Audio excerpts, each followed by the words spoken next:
This is Cheryl Todd of Gun Freedom Radio. And I'm the other guy, Dan Todd, reminding you that we and the show you are listening to are proud members of the Self-Defense Radio Network. Find out more and check out all of the other great shows and content at selfdefenseradio.net.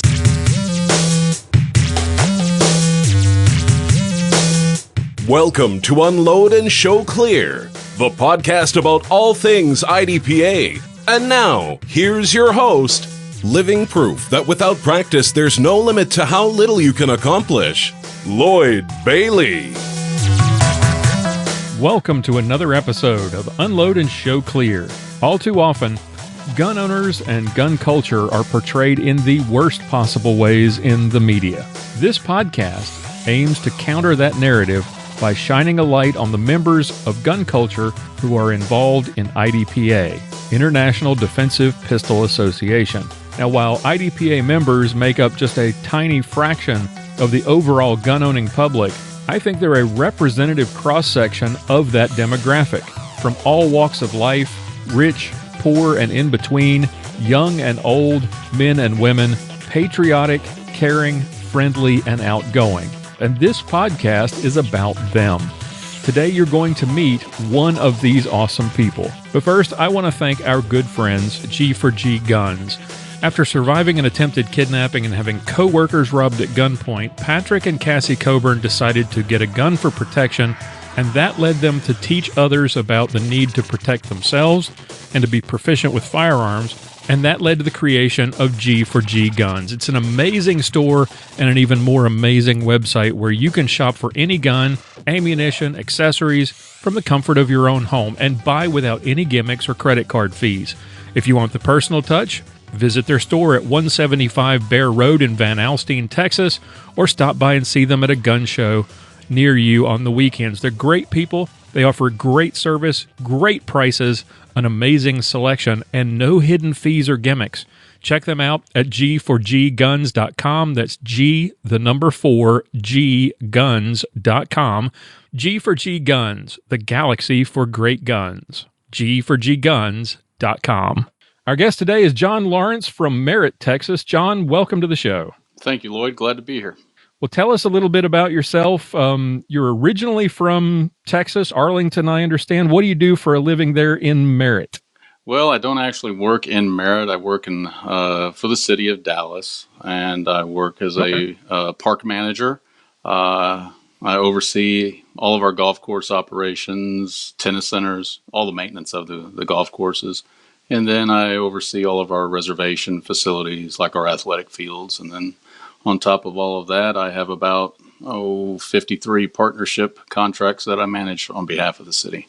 That's a big, it's a big undertaking. It is a big undertaking, but it's a good employment. It keeps me busy. Absolutely.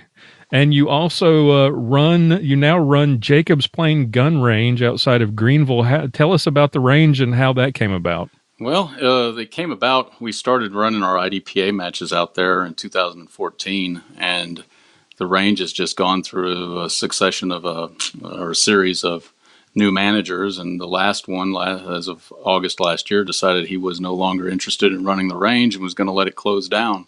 So I just talked it over with my wife, and we'd had an opportunity a year before that to take it over, and I told her at that time, if it ever comes up again, I'm not going to pass it up. Well, lo and behold, it came up, and as of January this year, we've taken over the range. I have 7 tactical bays and a 200-yard rifle range. And then on top of that, we also offer one of the largest or the longest rifle ranges in this area.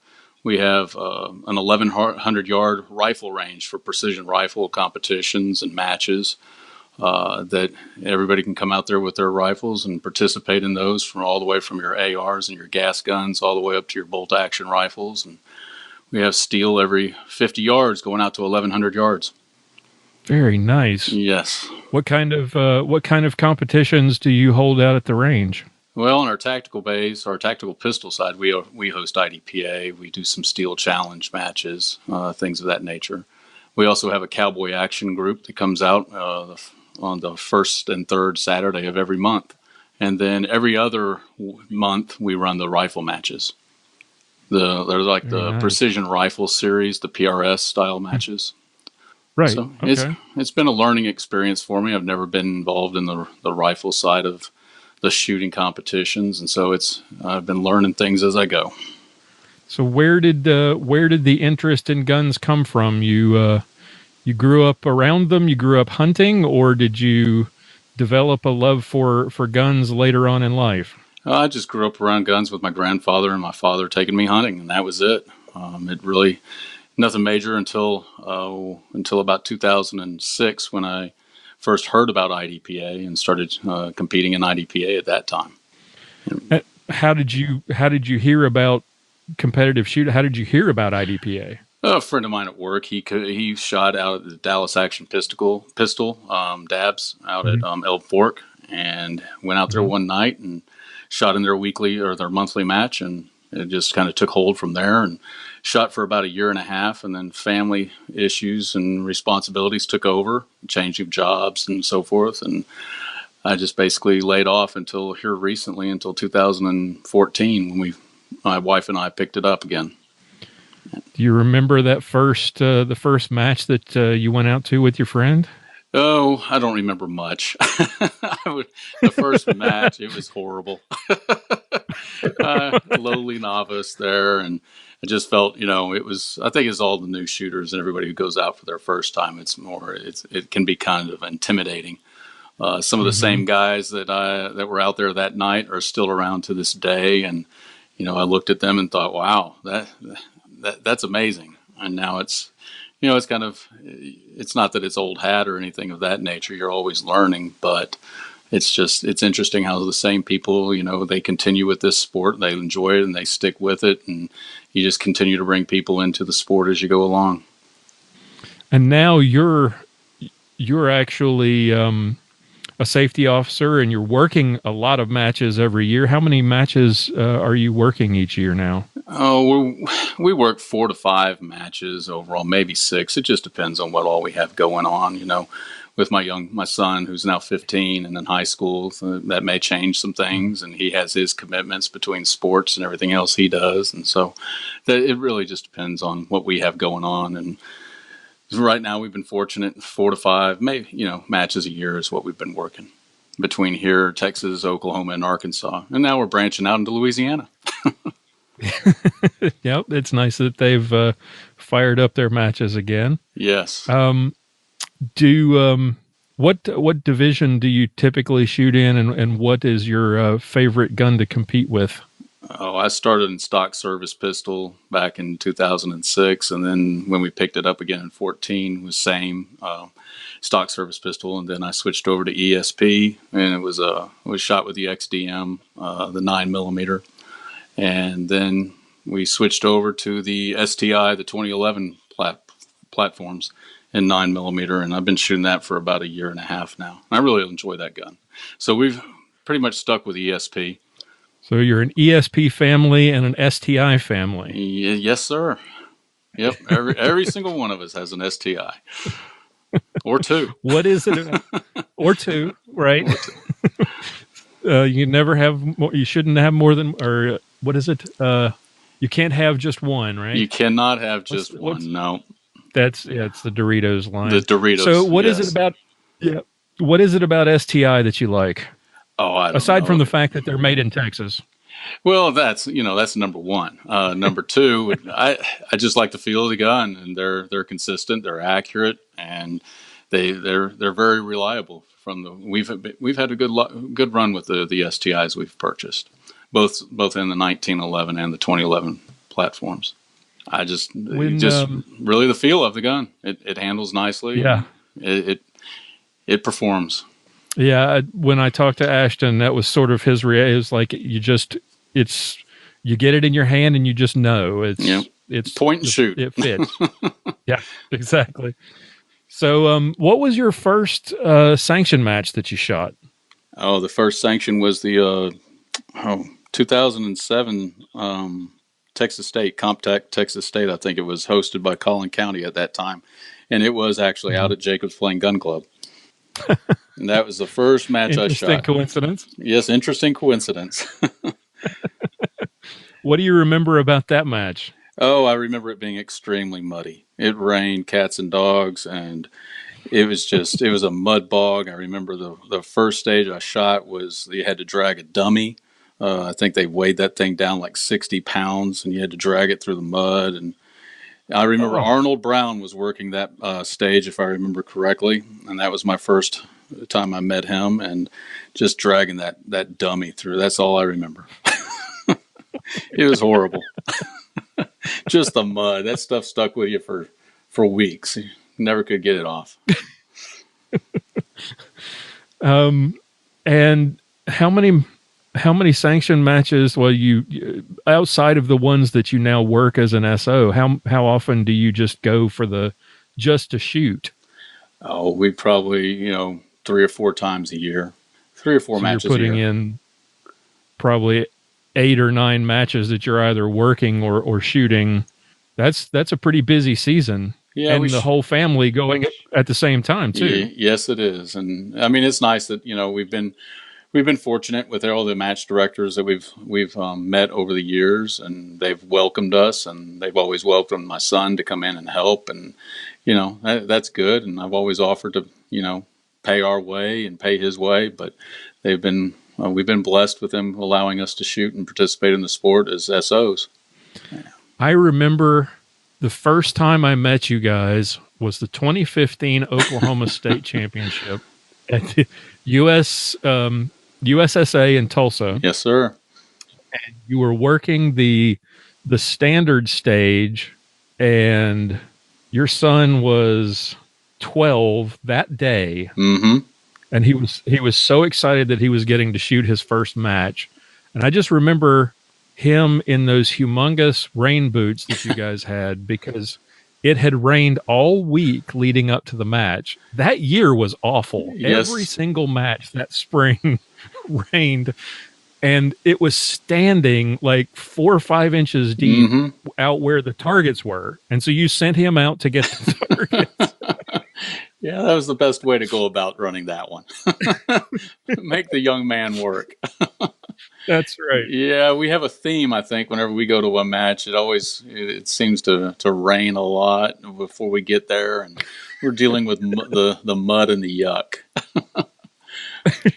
But it hasn't been that way this year. We've been fortunate. Yeah, that was the first time we had ever worked a match, and that was memorable. And it's amazing to me how many of the adults in IDPA that was the first time we had met them, the first time they met Ashton. And we've actually had several of them say, I was looking back at pictures. I remember this picture of Ashton over here, or I saw him doing this. And it's always nice when you have individuals, especially adults like that, with my son and other young kids in the sport, and the adults mentor them and take them on, and they remember them, and they help them bring them up, and in this sport that we all enjoy. Absolutely. Is there how often do you guys get out and practice? What's your practice routine like? This is a family affair for you guys. This is something the three of you do together. How often do you get out and practice? Do you do any dry fire? What's the practice routine like? Well, we haven't been committed to the practice routine until here lately. And it's just difficult from our end, getting home at night. I guess I don't want to say a lack of motivation, but it's more just you get in, you have the daily life takes over with three of you, your kids playing baseball and everything else. But here recently we've started dry firing just about every other night. We try to go to the range at least in the last 3 or 4 months. We've been trying to go to the range twice a week. And while I do run a gun range, you would think that it would be easy for me to get out there and shoot. But no, I get out there and I have all the best intentions in the world of getting out there and shooting and practicing. But I tend to work more than I do in the practice side of things. But Ashton, he's been shooting. He's been practicing a lot lately, and we've been fortunate. We've sent him to several individuals because I learned a long time ago that I can teach him so many things, but it helps to solidify that when you allow him to go to some other adult and they teach him, and it's good for him to hear it from multiple individuals. And he really takes, something away from every single person he goes and he learns from. Absolutely.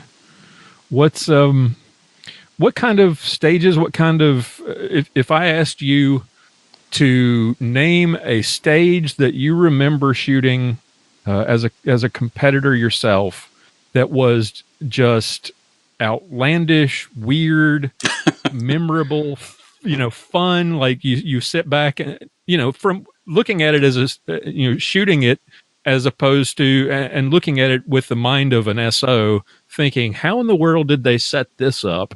Is there anything that stands out in your mind, a stage that you didn't work that you said, wow, how did they do that?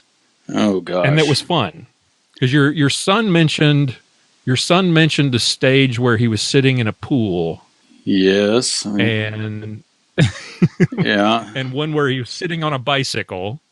Yes, they had that one. I don't know. Going back, I'd almost have to say there was one, I think it was in 2017 at the Texas State match.